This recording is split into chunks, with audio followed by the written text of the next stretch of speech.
Jimmy Humilde, CEO of Rancho Humilde Records, is nearing completion on the newest addition to his opulent home, an interior shark tank. He's working on this addition on a powerful hedge-lined block in Downey, the wealthy, now mostly Latino suburb in southeast Los Angeles. The aquarium, which will soon hold a leopard shark and a gray shark, is located at the bottom of a white marble staircase and is topped by a painted fresco with cherubs and a lone eagle soaring over the fluffy clouds. The eagle honors Humilde's deceased father.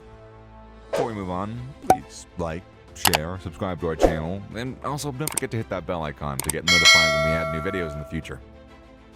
Jimmy Humilde's home became the interim base of operations for his in-house music label during the pandemic. But over the past few years, the label has impacted and dominated the fiercely competitive and frequently exclusive universe of regional Mexican music. A few young artists have even used the mansion as an opulent pandemic stopover, traveling from Sonora to Miami to South Central Los Angeles. He moves all over the grounds, beyond the pool and toward a garage the capacity of a whole mechanic shop, wearing regular blue jeans, a black t-shirt, and a fitting cap that displays Humilde. He stores several 1960s Chevy Impalas that have recently been refurbished and are painted in vibrant reds, blues, and greens. The 2020 music video for Feeling Good features Rancho Humilde actors Natanael Cano and Ovi, Chicana rapper Snow That Product, and Long Beach icon and regional Mexican music celebrity Snoop Dogg. The cars play a significant role. Humilde couldn't resist but make an appearance in the video, happily driving a teal lowrider. Humilde flashes his Cartier wristwatch and adds, "You can pull the homeboy out of the hood. However, you can't remove the hood from the homeboy."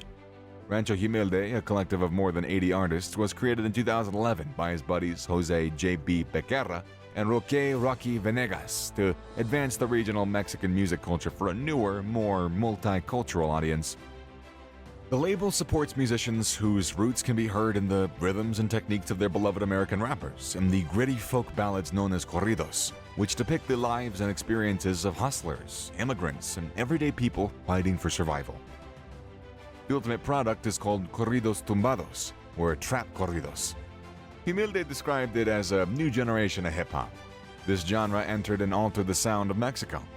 It departs from the established style of regional Mexican music, which prefers analog renditions of mariachi, norteo, and banda rhythms.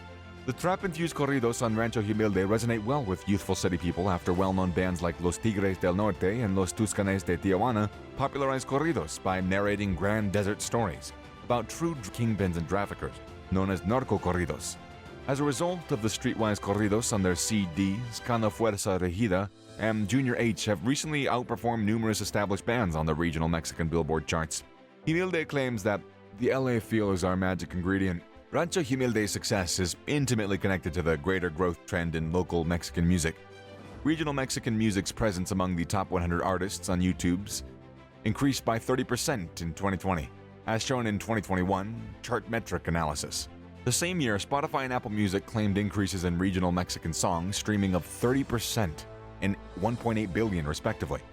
According to Spotify's head of Latin, Monica Herrera Damashek, regional Mexican as we understand it is reshaping itself and increasing its influence across boundaries. They avoid radio and television advertisements, according to Humilde, since what they do communicates straight to the people. Although Humilde's artists continue to use traditional Mexican instrumentation, he claims that their concept is inspired by urban city life and has steadfastly pushed them onto YouTube and Instagram. At this juncture, comparing what they perform to regional Mexican music is like comparing salsa to reggae. Humilde was raised on the formerly diverse Venice. According to him, his favorite childhood companions were Black, Mexican, and Sean, a white guy.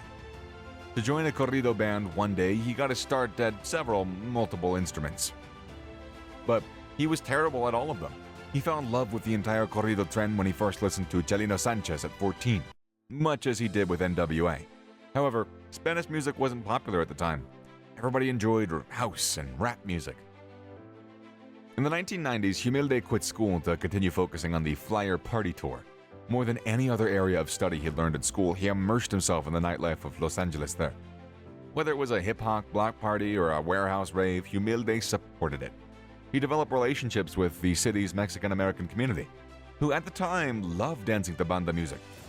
Through his second employment running a taco truck, he encountered Becerra, his business associate, by marketing tacos to him. They ultimately started planning parties at Compton home that JB dubbed Humilde Rancho, or Humble Ranch.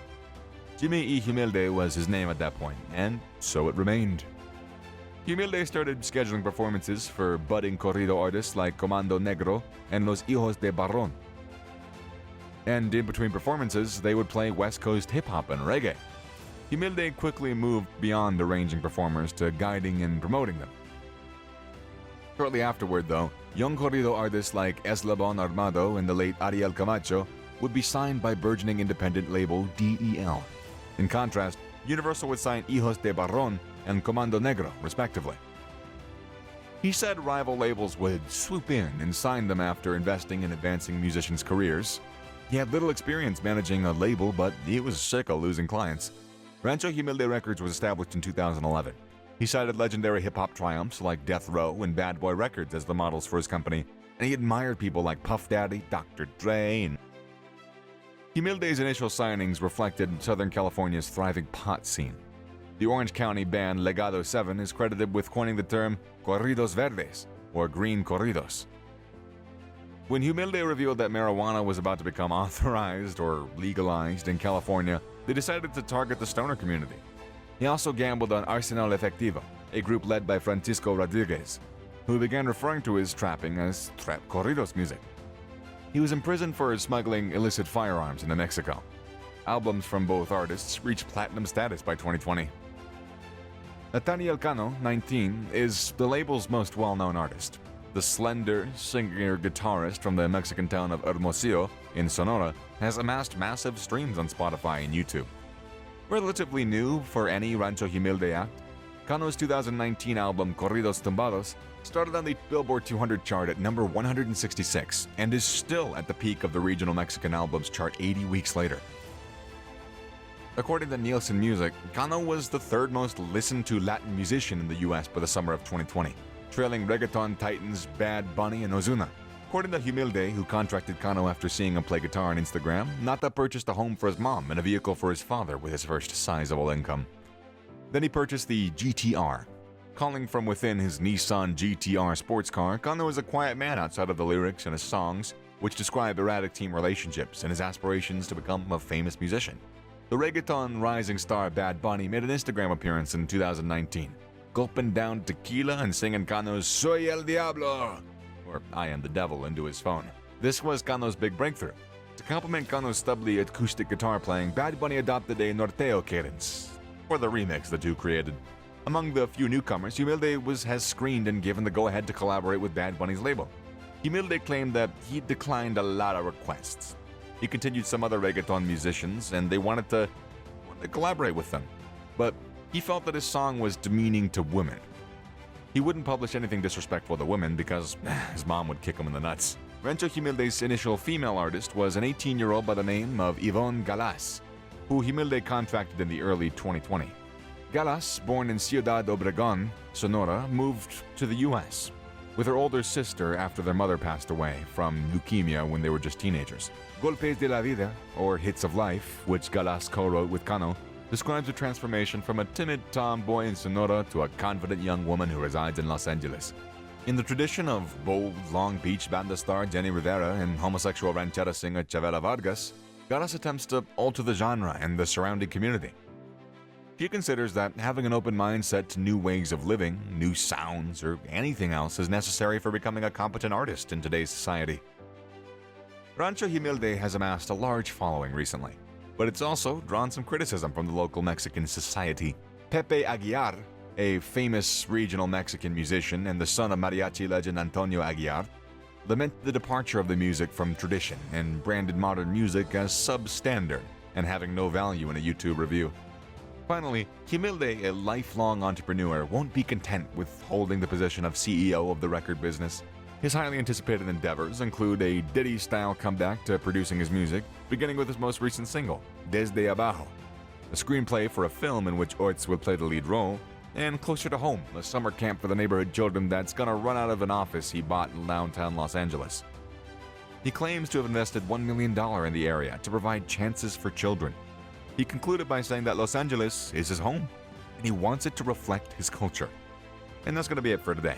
Don't forget to hit that subscribe button so you can subscribe to the channel. And if you haven't hit that notification bell, you get an update whenever we post new stuff. Thanks for staying tuned, and I'll see you in the next one.